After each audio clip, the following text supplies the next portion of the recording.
வணக்கம் மக்களே. வணக்கம் மக்களே. ஸோ வெல்கம் டு அட்டி டாக்ஸ் அண்ட் ஜெஃப்ஸ் வேர்ல்டு. முக்கியமாக வந்துட்டு ஜெஃப்ஸ் வேர்ல்டு பார்த்தீங்க அப்படின்னா இன்னைக்கு உடம்பு சரியில்லாமல் அவருடைய ஹெல்த்தையும் மீறி இன்னைக்கு வந்து நம்ம வீடியோக்காக வந்திருக்காரு. அவருக்காக ஒரு லைக் போடலாமே ஃப்ரெண்ட்ஸ். அவருக்காக இந்த வீடியோ ஷேர் பண்ணுங்க. அவர் டெடிகேஷனுக்காக ஷேர் பண்ணுங்க. ஸோ இந்த ரெண்டு சேனலையும் பார்த்தீங்க அப்படின்னா இப்போ வந்து கிரிக்கெட் தான் வந்துட்டு பிரதானமாக வந்து பேசிட்டு இருக்கோம். ஏன்னா அப்படின்னா ஐபிஎல் சீசன் வந்து நெருங்கி வந்துகிட்டு இருக்குது. 28ஆம் தேதி வந்து ஆரம்பிக்க போகுது. அதுக்கு முன்னாடி ஒவ்வொரு டீமோட ஸ்ட்ரென்த் அண்ட் வீக்னஸ் என்னன்றதை வந்து பார்த்துட்டு இருக்கோம். இதுக்கு முன்னாடி வந்து சிஎஸ்கே அண்ட் ஜிடி ரெண்டு டீமை பற்றி பார்த்தியாச்சு. வீடியோ போட்டாச்சு தனித்தனியா. அதை வந்து நீங்க செக் பண்ணி பாருங்க. இன்னைக்கு வீடியோல ரெண்டு டீமை பத்தி பார்க்க போறோம். ஃபர்ஸ்ட் பாத்தீங்க அப்படின்னா நம்ம தலைவர் வந்து சொக்கா போட்டு உட்காந்துருக்காரு. சிவப்பு அணி ஆர்சிபி. அதை பார்த்துட்டு அதுக்கப்புறம் நம்ம அப்படியே வந்து எல்எஸ்ஜி வந்து தவா போறோம். ஸோ ஃபர்ஸ்ட் வந்து ஆர்சிபி. நீங்க வந்து உங்களுடைய இனிஷியல் தாட்ஸ் வந்து சொல்லுங்க. அப்படியே நம்ம வந்து கண்டினியூ பண்ணி போவோம். இனிஷியல் தாட்ஸ் டிஃபெண்டிங் சாம்பியன்ஸா வராங்க. அதாவது எல்லாரும் சொன்ன மாதிரி ஒரு ஏ பிளேயருக்கு A+ ரிப்ளேஸ்மெண்ட் எடுத்திருக்காங்க. அந்த மோபாட்டா அந்த பயலை மட்டும் தூக்கி எங்க டீமுக்கு கொடுத்துருங்க. ஆப்ஷன் ஸ்ட்ராட்டஜி டிகேவும் மோபாட்டோ அவங்களுடைய ஸ்ட்ராட்டஜி பயங்கரமா இருக்கு. பெர்ஃபெக்டா யாரு வேணும் யாரை எடுக்கணும்னு, அதுவும் எஸ்பெஷலா டிகே வந்து ஒரு 2 வருஷமா பிளேயரா இருந்தாரு. 3 வருஷமா பிளேயரா இருந்தாரு. ஐ கெஸ் 3 வருஷம் பிளேயரா இருந்தாரு. அப்புறம் அப்படியே வந்து இதுல சேர்ந்து எங்கெங்கெல்லாம் ஓட்டை இருக்கோ மொத்தமா அடைச்சிட்டாரு. அண்ட் ஆப்ஷன்ல பெஸ்டா பண்ண one of the team RCB. ஓகேங்களா? ஆனா என்ன ஓட்டை இருந்தது? ஓட்டையே இல்லை இன்ஃபேக்ட். ஓகே, இருக்கிற பிளேயருக்கு பேக்கப் எடுக்கணும். அந்த ஸ்ட்ராட்டஜில போய் பயங்கரமான பேக்கப்ஸ்லாம் எடுத்திருக்காங்க. டஃபிய வாங்கினது, வெங்கடேஷ் ஐயரை வாங்கினது. ஆனா இப்போ சஃபரிங் ஃப்ரம் சக்சஸ் தான் நினைக்கிறேன் ஆர்சிபிக்கு. ஏன்னா நம்பர் 3ல ஆடுறதுக்கு வெங்கடேஷ் ஐயரை வாங்கினாங்க. டேவிட் படிக்கல் ரெட் ஹாட் ஃபார்ம்ல இருக்காப்புல. ஓகே, ஸோ வந்து இவன் ஆட வைக்கிறதா அவன் ஆட வைக்கிறதான்னு அந்த சக்சஸ்ல கன்ஃபியூஷன் தான் தவிர ஆர்சிபி வந்து எனக்கு தெரிஞ்சு எந்த ஒரு இந்த மியூசிக்கல் சேர்லாம் ஆட மாட்டாங்க. உங்களுடைய அந்த ஃபர்ஸ்ட் தாட் சொல்லுங்க. எனக்கு வந்து ஆர்சிபி லாஸ்ட் டைம் பாத்தீங்க அப்படின்னா நிறைய கேள்விகள் இருந்தது. வந்துட்டு அவங்களோட ஆக்ஷன் முடிஞ்சதுக்கு அப்புறம் கேள்விகள் இருந்துச்சு. எப்படின்னா போன வருஷம் ஆக்ஷன் முடிஞ்சதுக்கு அப்புறம் என்ன அப்படின்னா நிறைய இங்கிலாந்து பிளேயர்ஸ் அதெல்லாம் எடுத்து வச்சிருந்தாங்க. ஃபார் எக்ஸாம்பிள் ஒரு லிவிங்ஸ்டன், ஒரு ஃபில் சால்ட், இந்த மாதிரி வந்து எடுத்திருந்தாங்க. டிம் டேவிட் வந்து அடிப்பாரா மாட்டாரா, ரொமாரியோ ஷெப்பர்ட் எந்த மாதிரி ஒரு ஃபார்ம், இந்த மாதிரி ஃபாரின் பிளேயர்ஸ் மேல நிறைய டவுட்ஸ் இருந்துச்சு. அவங்க எல்லாருமே வந்து அவங்க தே ஜெல் டுகெதர் அப்படின்ற மாதிரி இருந்துச்சு. அண்ட் இந்தியன் பிளேயர்ஸுமே நல்லா கான்ட்ரிபியூட் பண்ணாங்க. குணால் பாண்டியா வந்து கிளச் கார்டா வந்து மாறினாரு. பட்டிதர் ஈவன் தோ வந்து ஃபார்ம்ல இல்லாத ஒரு பிளேயரா இருந்தாலுமே ஒரு கேப்டனா நல்லா பண்ணி கொடுத்திருந்தாரு. படிக்கல் வந்து அவர் இருந்த வரைக்குமே பயங்கர அட்டாக்கிங் கேம் வந்து ஆடி கொடுத்தாரு. இந்த மாதிரி எல்லாருமே சுயா சர்மா வந்துட்டு ரொம்ப ரொம்ப அண்டர் ரேட்டடா போயிருந்தாரு. பட் முக்கியமான மேட்சஸ்ல விக்கெட்ஸ் எடுக்கிறதா இருக்கட்டும், கண்ட்ரோல் கொடுக்கறதா இருக்கட்டும் எல்லாம் பண்ணாரு. புவி, ஹேசல்வுட் இவங்க எல்லாமே நல்லா பண்ணாங்க. எஸ்தேயால் இன்க்ளூடிங். இந்த டைம் பாத்தீங்க அப்படின்னா நீ சொன்ன மாதிரி சஃபரிங் ஃப்ரம் சக்சஸ் மாதிரி அதை வந்து கண்டினியூ பண்ண முடியுமா? போன டைம் முடிக்கிறப்ப எப்படி வந்து அந்த நீ சொன்ன அந்த போபாட் எப்படி முடிச்சிருந்தாருன்னா கொண்டாடிக்கோங்க. பட் வந்து இந்த வெற்றிக்கான அந்த ஒரு எமோஷனை வந்து மனசுக்குள்ள ஏற்றிக்கோங்க. ஏன்னா வந்து அடுத்தடுத்து இன்னும் நிறைய வந்து நம்ம வெற்றிகளை பார்க்க வேண்டியது இருக்குது அப்படின்ற மாதிரி சொல்லி வந்து முடிச்சிருந்தாரு. ஸோ அதை வந்து பண்ணுவாங்களா? அதுக்கு வந்து இப்போ டீம் வந்து ரெடியா இருக்குதா? எல்லாத்துக்கும் பழைய பழைய ஃபார்ம்ல இருக்காங்களா? ஹேசல்வுட் வந்து இன்ஜுரி கன்சர்ன்ஸ் வந்து வெளியே வந்து இப்போ டீம்ல வந்து ஆடுவாரா? அதுதான் இப்போ வந்து மிகப்பெரிய ஒரு கேள்வியா இருக்கு. ஸோ அது எல்லாத்தையும் பத்தி தான் இந்த வீடியோல பார்க்க போறோம். அதுக்கு முன்னாடி இந்த டீமோட 11 என்ன அப்படின்றத பார்க்கணும். எனக்கு தெரிஞ்சு போன டைம் என்ன 11ல இருந்தாங்களோ அதே மாதிரி 11 தான் போவாங்கன்னு எனக்கு தோணுது. மேக்ஸிமம் அதே பிளேயர்ஸ் இருப்பாங்க. ஸோ அதில் பார்த்தீங்கன்னா opening with Phil Salt and Kohli 2 பேரும் ஓப்பனர்ஸ். நம்பர் 3 வந்து படிக்கல், நம்பர் 4 வந்து ரஜத் பத்தியார் as கேப்டன், நம்பர் 5 வந்து டிம் டேவிட், நம்பர் 6 வந்து குணால் பாண்டியா, நம்பர் 7 வந்து Romario shepherd, 8 Jitesh Sharma wicket keeper, 9 வந்து சுயாஷ், 10 வந்து புவி, 11 வந்து ஹேசல்வுட், 12 இம்பாக்ட் பிளேயரா வந்துட்டு இப்போதைக்கு நான் எஸ்டேல் தான் வச்சிருக்கேன். ஆனா தே கேன் கெட் அந்த புது பிளேயர் ஒருத்தர் வந்தார், லெஃப்ட் ஹேண்ட் பவுலர் ஒருத்தர் வந்தார். இவர மாதிரி வந்து யாக்கர் போடக்கூடிய ஒரு பவுலர் பேர் நான் மறந்துட்டேன். அவருடைய பேரு அது ஒரு பேரு பேரை காணா. மங்கேஷ் யாதவ். ஸோ எஸ்தேயால் மாதிரியே பார்த்தீங்க அப்படின்னா எண்ட் ஓவர்ஸ்ல வந்துட்டு நான் எஸ்தேயாலை விட நல்லா யாக்கர்ஸ் போடுறாரு டொமஸ்டிக்ல அப்படின்னு சொல்லிட்டு பேசப்பட்ட ஒரு பிளேயர் பார்த்தீங்க அப்படின்னா மங்கேஷ் யாதவ். என்ன கேட்டீங்க அப்படின்னா ரொம்ப இந்த மைண்ட் செட் அளவுக்கு வந்துட்டு ஃப்ரீயா இருக்க மாட்டாரு எஸ்தேயால் அப்படின்ற மாதிரி இவங்க ஃபீல் பண்ணாங்க அப்படின்னா ஸ்ட்ரெயிட்டாவே வந்துட்டு இவங்க மங்கேஷ் யாதவ் வந்து உள்ளார கொண்டு வந்துடலாம் எந்த விதமான டவுட்ஸும் இல்லாம. ஸோ இதுதான் பிளேயிங் லெவனா இருக்குது. இதுல வந்து நிறைய பேக்கப்ஸும் பாத்தீங்க அப்படின்னா நல்லாவே வச்சிருக்காங்க. அது பேக்கப்ஸ் என்னன்றத நான் சொல்றேன். அதுக்கு முன்னாடி நீங்க சொல்லுங்க உங்க பிளேயிங் லெவன் என்ன, இதுல இந்த பிளேயிங் லெவனை பத்தி என்ன கருத்து?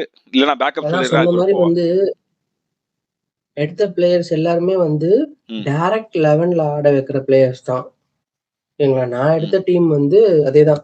விராத், ஃபில் சால்ட், படிக்கல், ஆ 4ல வந்து நான் பட்டிதர குடுத்துருக்கேன். ம் நான் சரி. அப்புறம் ஜிதேஷ், அப்புறம் Tim David, Romario Shepherd, Krunal Pandya, Bhuvi, Jacob Duffy இறக்கியிருக்கேன். ஏன்னா, ம் பிளேயர்ஸோட இன்னும் அந்த ப்ராப்பர் கிளியரன்ஸ் வராதனால.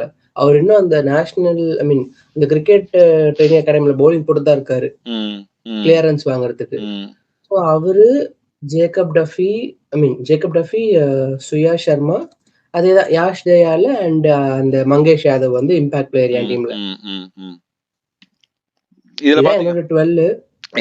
இதுல பாத்தீங்க அப்படின்னா ஹானஸ்ட்லி அதுக்கு அந்த ரீப்ளேஸ்மெண்ட் பாத்தீங்க அப்படின்னா நான் சொல்லிடுறேன். அப்படியே சால்ட் சப்போஸ் ஒழுங்கா விளையாடல அப்படின்னா இதுல வந்து ஆக்சுவலா இன்னொரு 11 வந்து நிறைய பேர் பேசுறது என்ன அப்படின்னா பெத்தல் நல்ல ஃபார்ம்ல இருக்காரு. ஸோ பெத்தல் உள்ள கொண்டு வரலாம் அப்படின்னா யாருக்கு பதிலாக கொண்டு வரலாம், டிம் டேவிட் பதிலாக கொண்டு வர முடியும். அப்படி நீங்க டிம் டேவிட் பதிலாக கொண்டு வந்தீங்க அப்படின்னா பெத்தல வந்து நம்பர் 4ல ஆட வச்சுட்டு பட்டிதரா நம்பர் 5ல ஆட வைக்க வேண்டியதா இருக்கும். இன்னொரு டவுன் வந்து கீழே போவாரு. அது வந்து பட்டிதருக்கு வந்து ஓகேவா இருக்குமா? பட்டிதரால நம்பர் 5ல வந்துட்டு ஆடி கொடுக்க முடியுமா? ஏன்னா 4ல தான் கன்சிஸ்டன்டா நம்பர் 3 நம்பர் 4ல தான் நிறைய ஆடி இருக்காரு.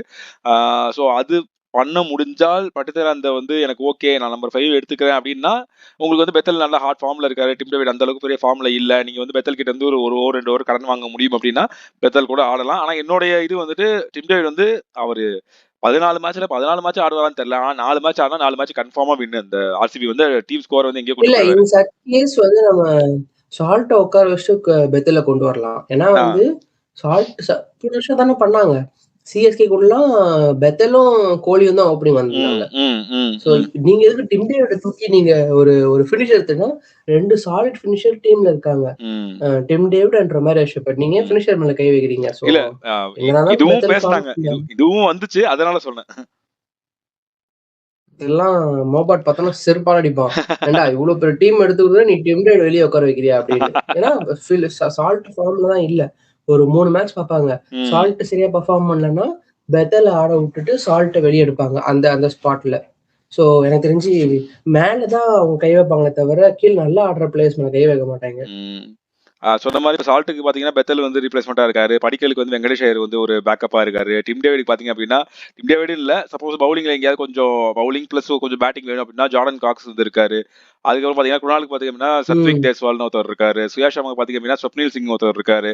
ஹேசல்வுட்டுக்கு பாத்தீங்க அப்டின்னா, டஃபி, துஷாரா 2 பேர் நுவான் துஷாரா 2 பேர்ல யாராவது ஒருத்தர் இருக்காங்க. எஸ்டிஆருக்கு பாத்தீங்க அப்டின்னா, ஆல்ரெடி நான் சொன்ன மாரி மங்கேஷ் யாதவ் இருக்காரு. ரசிக் தார் இருக்காரு.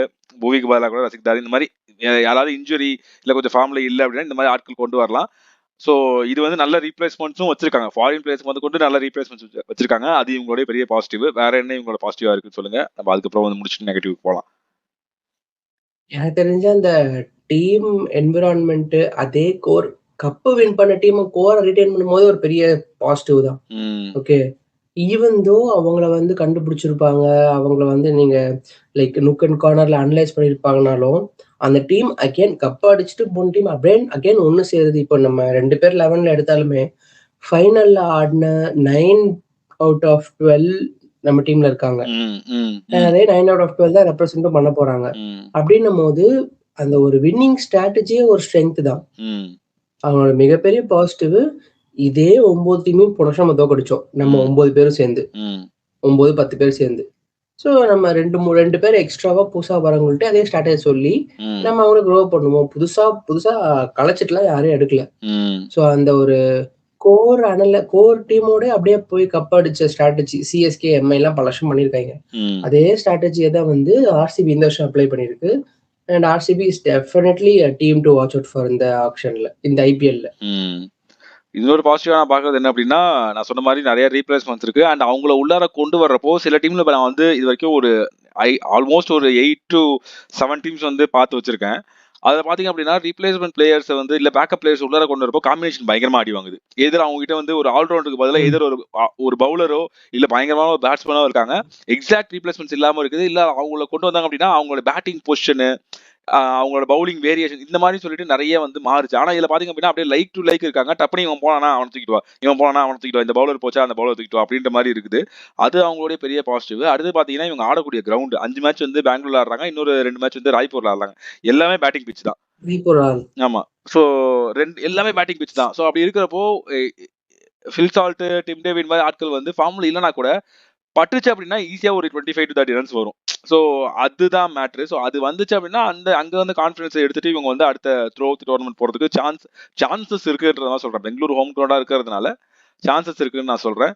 ஸோ இது வந்து இவங்களுடைய பயங்கர பாசிட்டிவ். நீங்க சொன்ன மாதிரி அந்த கோச் ஈவன் தினேஷ் கார்த்திகே போவாட் சொன்னீங்க. ஆனா அது இல்லாம ஆண்டி ஃபிளவர் ஒருத்தர் இருக்காரு.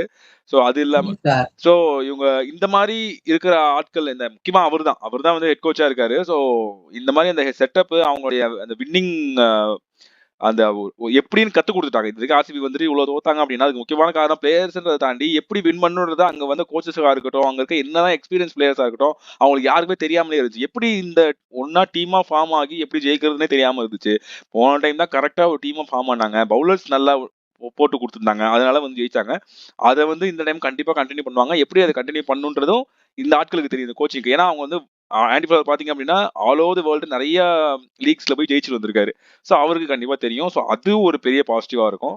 ஸோ எனக்கு தெரிஞ்ச பாசிட்டிவ்ஸ்ல அவ்வளவுதான் நினைக்கிறேன். பேட்டிங் வந்து பயங்கர கடப்பார பேட்டிங்கா இருக்குது. நம்பர் 8 வரைக்கும் நம்பர் 8ல வந்து குணால் பாண்டியாவோ இல்ல ஜிதேஷ் சர்மாவோ வராங்க அப்படின்னா பேட்டிங் வந்து பயங்கர ஸ்ட்ராங்கா இருக்குது. ஸோ அதுக்கு அடுத்தது பாத்தீங்க அப்படின்னா நெகட்டிவ்ஸ்ல வந்து எனக்கு ஃபர்ஸ்ட் எடுத்த உடனே கண்ணில் பட்டது ஹேசல்வுட் இன்ஜரி. ஏன்னா போன டைம் தான் அவர் பயங்கர வைட்டலான ஒரு ரோல் பிளே பண்ணாரு. அவர் இல்ல அப்படின்னா பவுலிங் அட்டாக் வந்து படுத்திருக்கும். என்னதான் குணால் பாண்டியா கிளச் ஓவர்ஸ் போட்டாலுமே, என்னதான் சுரேஷ் சர்மா கண்ட்ரோல் கொடுத்தாலுமே, புவி நல்லா போட்டாலுமே, ஹேசல்வுட்டோட அந்த 4 ஓவர் 25 ரன் 4 ஓவர் 28 ரன்ன்றது ஈவன் தோ விக்கெட் இல்லைனா கூட அது இந்த கைண்ட் ஆஃப், அதாவது பும்ரா அளவுக்கு கம்பேர் பண்ண மாட்டேன்.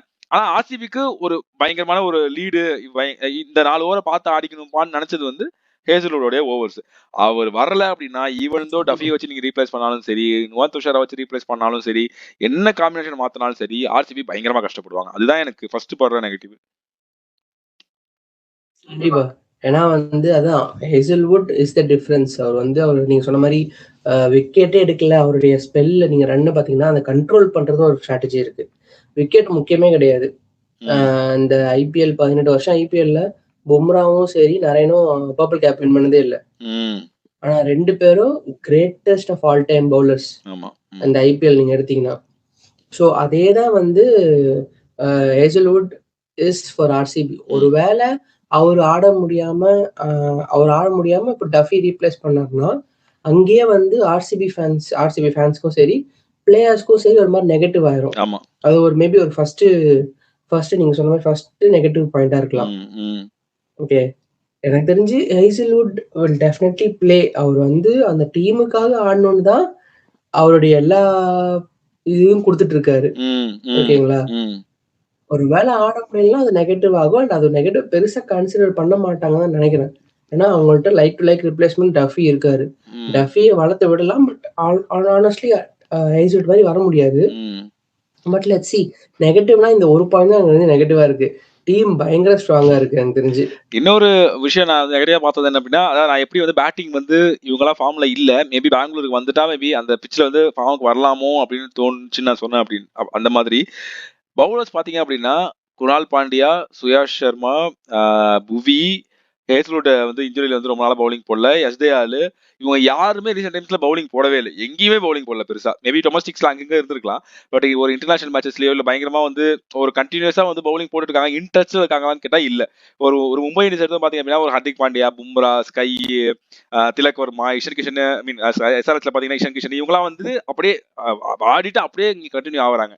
ஸோ அந்த ஒரு வார்ம் அப் பண்ணிட்டு எக்ஸசைஸ் பண்றதுக்கும் வார்ம் அப் பண்ணாம ஸ்ட்ரைட்டா எக்ஸசைஸ் பண்றதுக்கும் டிஃபரன்ஸ் இருக்குங்களா? அந்த மாதிரி இவங்க எல்லாம் மேபி ரஸ்டியா இருப்பாங்களோ. புவி வந்து ரஸ்டியா இருக்கலாம், ஒரு சுயாஷ் சர்மா வந்து ரஸ்டியா இருக்கலாம், எஸ்டேஆல் அவருடைய மைண்ட் செட் வந்து மேபி வந்து எப்படி இருக்குன்றது தெரியலன்ற மாதிரி இந்த மாதிரி கொஸ்டின் மார்க் இருக்குது. அதாவது நம்ம போன ஏதோ ஒரு சிஎஸ்கேல வந்து நம்ம பேசுறப்போ கண்டிப்பா இந்த பவுலிங் வந்து நிறைய ரன்ஸ் லீக் பண்ணுவாங்கன்றது ஷுவர் ஷாட்டா தெரியும். ஆனா இதுல வந்துட்டு இருக்கலாம் மேபின்ற அந்த மாதிரியான கொஸ்டின் மார்க்ஸ் வந்து நிறைய இருக்குது. தட் இன்க்ளூட்ஸ் டிம் டேவிடோட ஃபார்ம், சால்ட்டோட ஃபார்ம். அவங்க எப்படி இருக்க போறாங்கன்னு தெரியல.